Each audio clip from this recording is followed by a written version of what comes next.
এখানে আমি নিয়েছি কন্টেইনার ভর্তি পানি আর এর ভিতরে আমি রাখবো QCY active GT smart watch. Music না দিলে কেমনে হয়?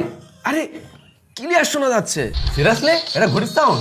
ঘড়িটার স্পিকার কোয়ালিটি এতই লাউড এন্ড ক্লিয়ার যে কোনো প্লেসে সহজেই কলে কথা বলা যায়। ভাই তুই কি আমার কালো গরুর খবর জানিস? হ্যাঁ দেখলাম তো, মেয়েটা দড়ি ধরে টেনে নিয়ে গেল দেখলাম। 3 ATM ওয়াটারপ্রুফ থাকায় ঘড়িটি পরে পানির নিচে ডুবো দিতে পারবেন। কালার আছে ব্ল্যাক এন্ড গ্রে, আমার হাতে তো গ্রে কালারটাই বেশি মানিয়েছে। ওয়াচটি দেখতে কিন্তু বেশ সুন্দর, round shape zinc alloy body, রাইটে ক্রাউন হুইল আর স্পোর্টস বাটন। অবশ্যই অ্যামোলেড ডিসপ্লে তো আছে যেটা যথেষ্ট bright with AOD supported. Proper 60 hertz থাকায় টাচ করে ভালোই স্মুথ লাগছিল এই ডিসপ্লেতে। বলাই হয়নি ঘড়িটাই কিন্তু বাংলা ফন্ট সাপোর্ট করে, কোনো লেখা ভেঙেও যায় না। ফোনে রয়েছে কিউসিওয়াই অ্যাপ, যেখানে দেখলাম ফ্রি অনেক অসপেসও রয়েছে। হেভি ইউজে 5 ডেজ প্লাস এবং নরমালি 12 দিনের কাছাকাছি ব্যাকআপ ইজিলি পাওয়া যাচ্ছিল। আর বাকি যা আছে সেগুলো সবই তো আপনারা জানেন। তবে ঘড়িটা যেখান থেকে কিনেন কিউসিওয়াই এর অথরাইজড ডিস্ট্রিবিউটর টপ টেক জোনের স্টিকার দেখে কিনবেন, তাহলে 6 মাসের ওয়ারেন্টিও পাবেন। ধুর আবারও ভুলে গেছি, ও প্রাইস কিন্তু 4199 টাকা, তবে আরেকটু কম হলে ভালো হতো।